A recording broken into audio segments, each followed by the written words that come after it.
Bonjour! Si je te dis musique classique, je suis pratiquement sûre que les premières choses qui te viendront en tête seront ça, ou encore ça.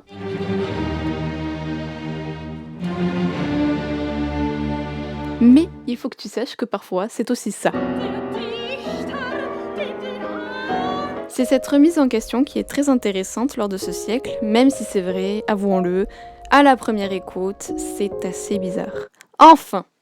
Au XXe siècle, la musique est dirigée par de grands compositeurs comme Ravel, Schoenberg, Berg, Stravinsky, mais surtout, notre chouchou du jour, Debussy. Ah ouais, ouais, ouais! Claude Debussy est un compositeur français très important pour cette période que l'on appelle moderne. C'est un compositeur qui va tenter d'intégrer de nouveaux langages musicaux, passer finalement d'un langage tonal à un langage modal. Tu ne comprends rien. C'est normal. Écoute un peu ça.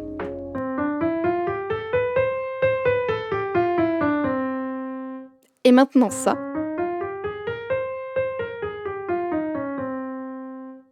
On sent directement que la couleur n'est pas la même. D'un côté, on a quelque chose de très habituel, très courant, tandis que de l'autre, on tourne autour de quelque chose de plus flottant. Et c'est justement ça que recherche Debussy. Pour un peu mieux comprendre son style et qu'est-ce qu'il souhaite nous représenter dans ses œuvres, penchons-nous sur une de ses musiques en particulier, les images pour orchestre. Divisées en 3 parties, ces images tentent de nous faire voyager autour de 3 pays en utilisant différents procédés pour arriver à ce résultat. Alors n'attendons plus et en route! Okay, let's go. Nous voici au début de notre voyage en Angleterre. Tu savais qu'à la base, Gigue s'appelait Gigue Triste? Et oui, celle-ci rappelle la mélancolie de Debussy après son voyage en Angleterre. Mais puisque le nom était vraiment déprimant, il a décidé de le changer. Après l'avoir écouté, tu peux voir que ça a cette forme. C'est simple, hein, c'est juste une alternance entre des parties lentes et rapides où sont joués différents motifs. Un motif est un court extrait musical qui peut être repris au cours d'une œuvre. Ça, c'est un motif que tu dois sans doute connaître. Bref, revenons à notre gigue. Tu remarqueras qu'un des motifs est en fait inspiré d'une chanson populaire écossaise, The Kill Roar.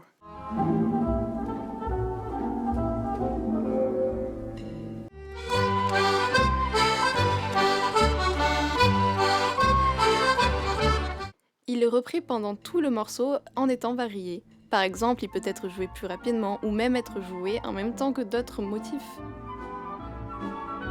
Debussy fait ça pendant toute la pièce, ce qui crée un effet de tension détente. C'est-à-dire, pour imager, c'est comme dans les films d'horreur où le personnage entend un bruit dans sa maison qui crée un effet de tension et puis qui finalement découvre que ce n'est que son chat.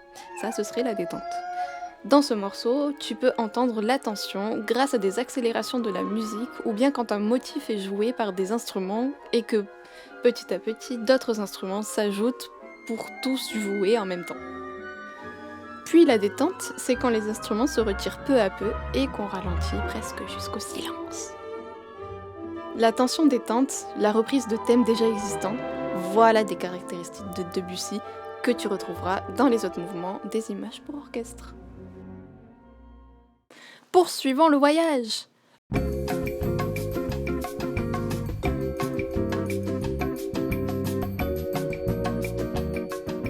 Debussy nous emporte désormais en Espagne. Castagnette, flamenco, despacito. Olé, olé, tu connais. Composé sous l'influence du goût espagnol, très apprécié par les compositeurs à cette époque, une sorte de festiche en fait, ce deuxième mouvement est divisé en 3 parties. Iberia nous donne l'impression d'être en terre de Don Quijote de la Mancha. On pourrait avoir l'impression d'être dans une fête locale, sous un soleil qui éclaire la sécheresse du pays lorsque l'on écoute cette musique. Finalement, on a un peu le sentiment de toucher, ressentir et voir ces terres exotiques grâce au génie du compositeur. Pour t'aider à comprendre et à mieux saisir le style de Debussy, on considère sa musique comme impressionniste. Tu es largué ? T'inquiète. Pour mieux comprendre, selon le site Symphosique, l'impressionnisme est avant tout un style pictural par lequel les peintres veulent traduire le caractère éphémère et fugace de leur sujet, ainsi que les subtiles variations engendrées par les changements de luminosité de l'atmosphère. Pour faire simple, ils cherchent à dépeindre non pas des paysages, mais des sensations, d'où les termes d'éphémère et fugace, c'est un sentiment instantané. Ils créent ainsi leurs tableaux avec des petites touches de peinture pure qui donnent la sensation d'un espace flou en mouvement. Et bien Debussy fait exactement la même chose, mais en musique. Il enchaîne des petites touches de musique, les motifs. Ces motifs musicaux sont constamment variés. Sa musique devient alors imprévisible, comme mouvante. Elle paraît vague et les motifs qui la composent semblent se dissoudre. La musique entraîne alors à la rêverie. Il arrive ainsi à donner l'impression d'une atmosphère ou d'un paysage qu'il veut transmettre. D'ailleurs, il le dit lui-même du deuxième mouvement d'Iberia. Ça n'a pas l'air d'être écrit. Écoute un peu.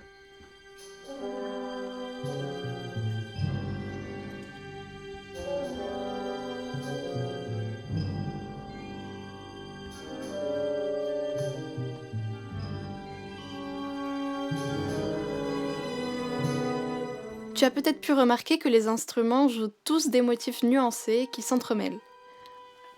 En fait, Debussy fait appel à nos sens. C'est comme quand tu as une sensation de chaud ou de froid. Cette sensation est instantanée, mais elle ne persiste pas. Tu comprends donc mieux pourquoi il fait l'usage de courts motifs. Par ailleurs, l'orchestration a beaucoup d'influence sur la compréhension de l'œuvre. Jouer un thème à la flûte ou au violon n'aura pas forcément le même sens. Prokofiev a très bien illustré ce propos dans sa composition de Pierre et le Loup. Dans cette œuvre, chaque instrument représente quelqu'un ou quelque chose. On a par exemple la flûte qui représente l'oiseau, ou encore les corps qui représentent le loup. Cela peut presque permettre une hiérarchie des instruments en faveur de ce que le compositeur voudrait mettre en avant ou non. Un orchestre symphonique du XVIIIe siècle et du début du XIXe est en général composé de 3 familles d'instruments.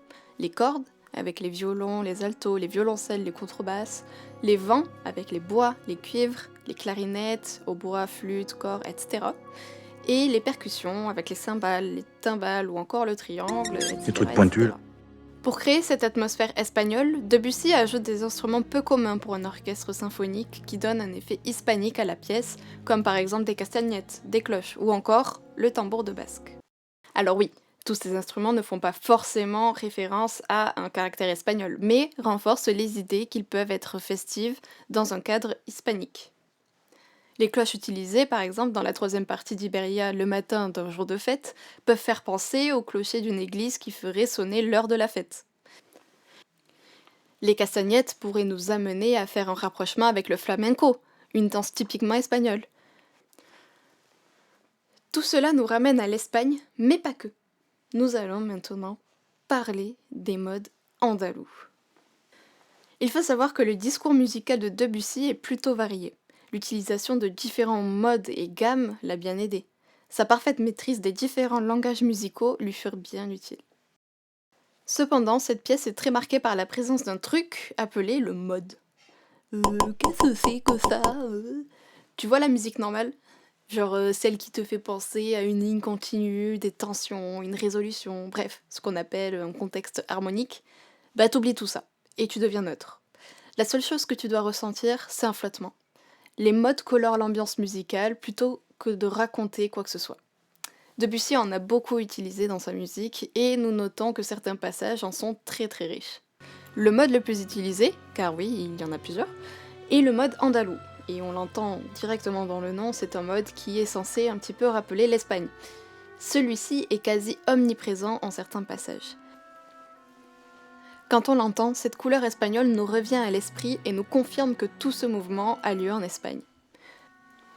C'est d'ailleurs un mode très repris par les contemporains de Debussy, comme Falla ou encore Ravel, lorsqu'ils essayent d'espagnoliser leurs œuvres. Nous voilà arrivés en France. Bah oui, il fallait bien finir par son pays d'origine. Ronde des printemps se présente sous cette forme. C'est moins compliqué que ça en a l'air, laisse-moi t'expliquer. En fait, il s'agit tout simplement d'une forme rondeau c'est-à-dire qui alterne couplet et refrain, oui, comme toutes les musiques qu'on entend de nos jours, et on distingue clairement d'ailleurs les couplets des refrains. Tandis que les couplets sont écrits sur des modes, de l'autre côté, on a ça.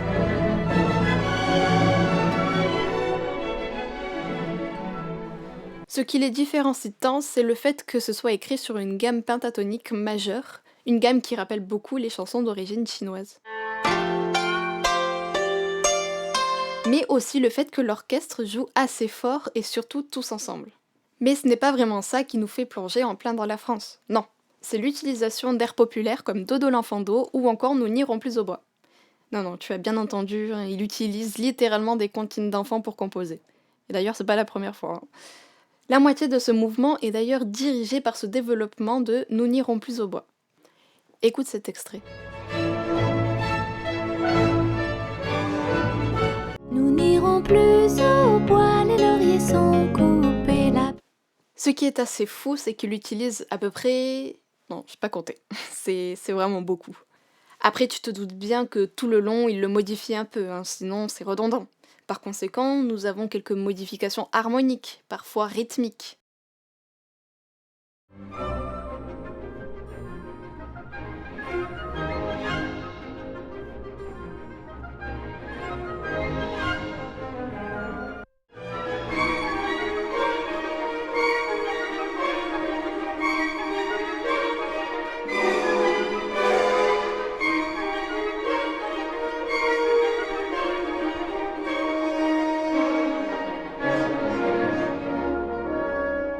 Et ça durant à peu près 2 minutes.